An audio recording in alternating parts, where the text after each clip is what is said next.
everybody, this is Shay. I'm throwing together this quick demo for how you can approach Project 1 if you're still struggling with that. Gotten a couple emails, people still have some questions, so I thought I'd put together this really kind of simple basic demo of how to carry out this project. So let's go ahead and start with that. So you've sketched your image, or you've drawn your image or scanned it and photographed it, whatever. When it comes into Photoshop, or when you open Photoshop, you'll see it in your window, in your layer menu, if it's not already up. So it'll come in as a background. It's one single layer, it's flat, it's got color and background, so you'll something like this. The first thing I'm going to do, this image is a character that I'm working on for a project I'm working on. It's kind of gray. It's not got good black and white. So what I want to do is give it a little more contrast to start out with. It'll get rid of some of these sketch marks. Some of those I'll leave in just because I like the texture they create. But the first thing I might do is go into image adjustments and curves. And hopefully you've used curves before. If not, the way it works is you have a line here that you can adjust. You can click and adjust different aspects of where that line hits. Down here where it's blackest, this is your blackest point on the page, and you can see it doesn't really hit black until it's over here. So if I drag this way, you'll notice on screen the sketch becomes darker, which I probably want that. And then I know this isn't like a true white for the background, so what I can do is on the opposite side, I click up here and drag that to the left. That's going to set a true white. And so what this is here, this gray represents pixels and pixel values of the blackest black to the whitest white.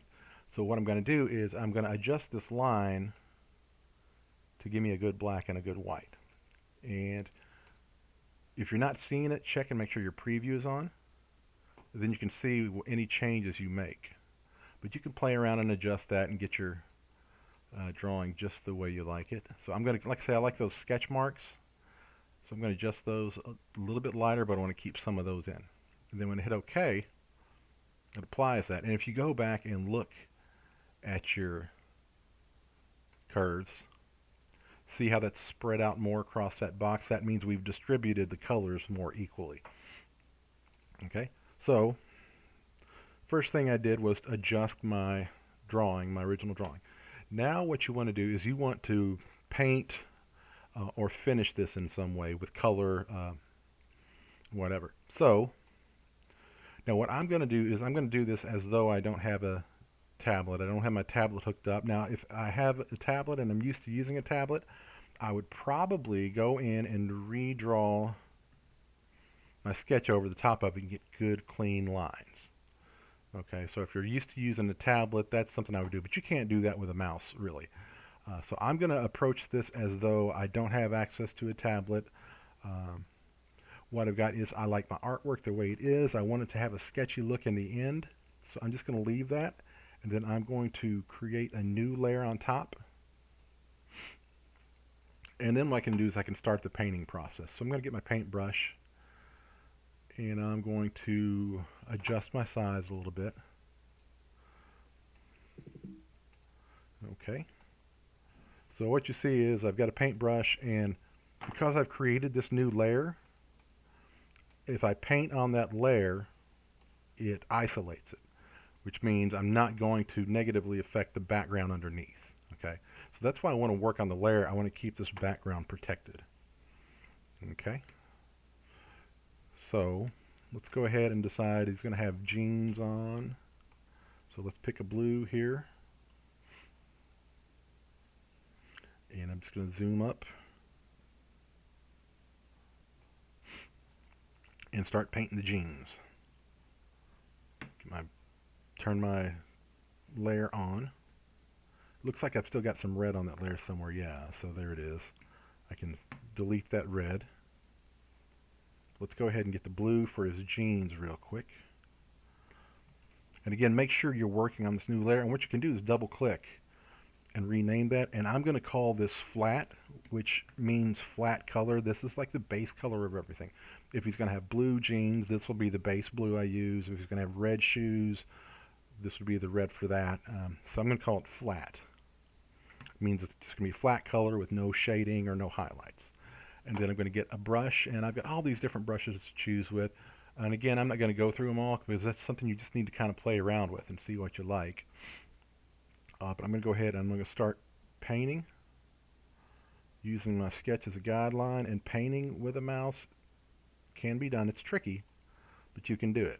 So now what you'll notice is I appear to be painting over my outline, which is not good. I mean, I guess I could go in and do something like this and just get rid of all my drawing.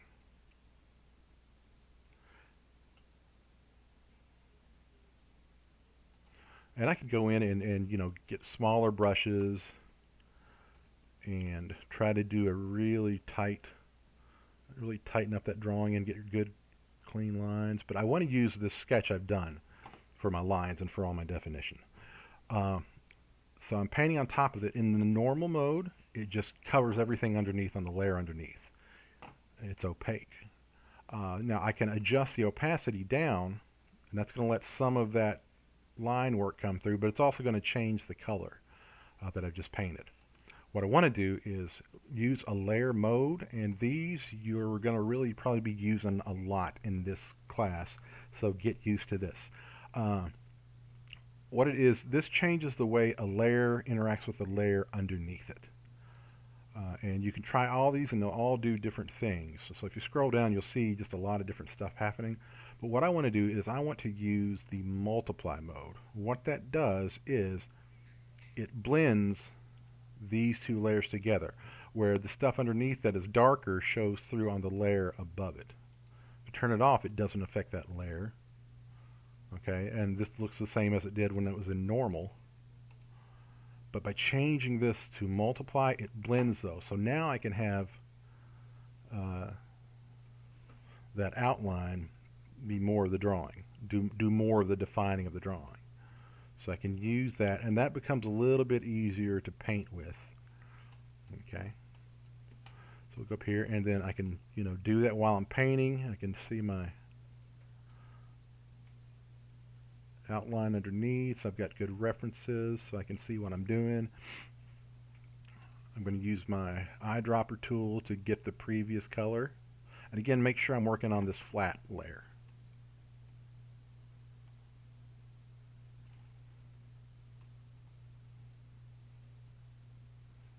So I can go in and get my outlines first and try to keep that as clean as I can. And then I can go in and get a bigger brush and maybe fill it in a little quicker, just by changing brush size.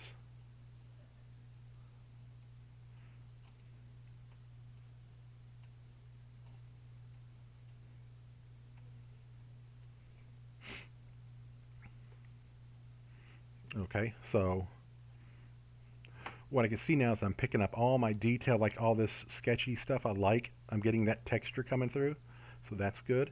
And this stays within that line. The line from the sketch defines the character more. I can go in and get my erase tool and clean up some of this stuff. In my erase tool, I want to make sure my opacity is set to 100%.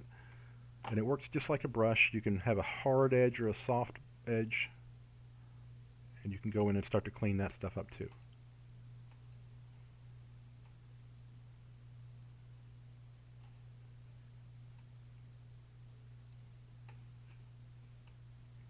And because I'm using this sketch underneath with that sketchy look, I'm not worried about it being super precise. That's just like a design choice.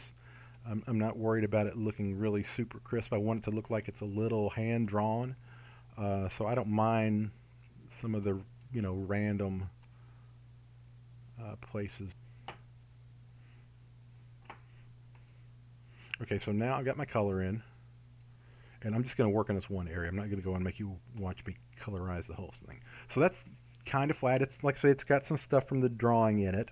Actually, if I go in and paint a little bit over here on the side view, again, let's get the right color to start with. And I can hold down Option and get the eyedropper tool, or access it over here, pick this previous color, and I can go in and I've got some shading drawn into the side view, so I can just use that, and then it's already shaded. I'm using that shading from the drawing to help make that appear a little bit darker, right?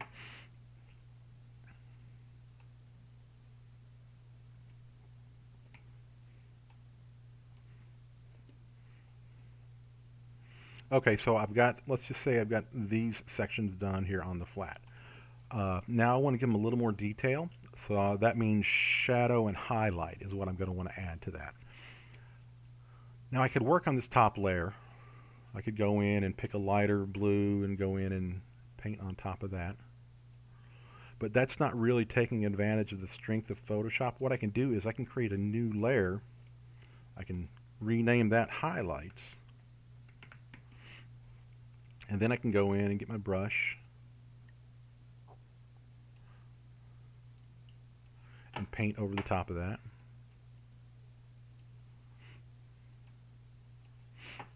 Okay, and if I want to, I can get my smudge tool, just right here, and I can kind of smudge that out a little bit. If I change the strength on that brush, I can kind of fan that out a little bit, smudge it out where it's a little more organic and not so kind of hard edge there.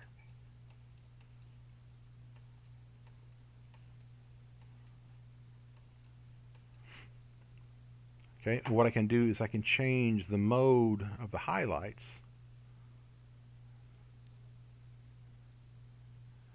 Okay, so there it's screen mode. What that does, that lightens anything underneath. Some of these do kind of a similar thing, so you play around to see which one looks best. But I'm going to do screen, and then I'm going to adjust the opacity a little bit so it's not so strong, so it's a little more subtle. And then I could use, instead of going in and picking a lighter color, I can just use white on all of this too, and use my brush tool and go in and paint along that. I'll get my smudge tool, get a larger brush, and maybe just smudge that out a little bit so it's a little bit softer, and maybe it rounds around the form a little bit where the knees would be.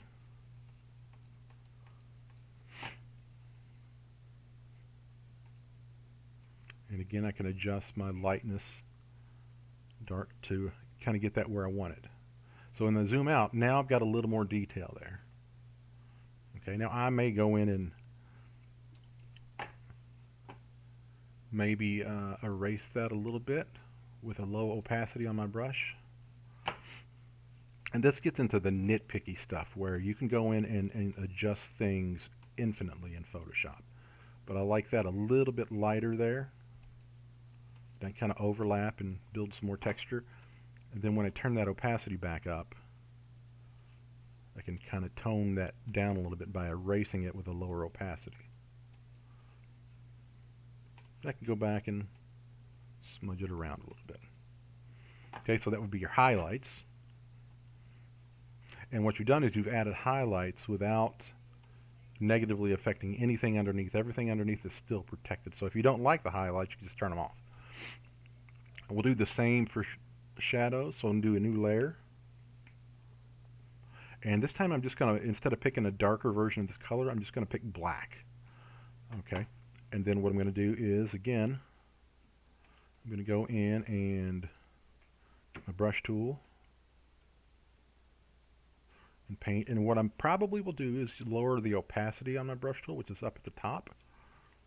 This way I can kind of build color instead of being so like on top of it right away. I can do some brush strokes, and this is nice when you don't have a tablet or a pen you're actually working with to go in and do this. This lets you get a little more subtlety. So I'm just going to go in and add where I want my shadows to be. And I'm going to go in and I'm going to smudge it some more. You don't have to smudge it. If you like the look that you're getting, that's fine. Again, this is, I want this to reflect your kind of creative impulses and your style. So, find a style, make your own style. But you can go in and kind of adjust this and detail this as fine with the details you want to get. That's great. Okay, so I got my shadows. Now I'm going to change my mode to multiply. So you can see a little bit of difference with the dark.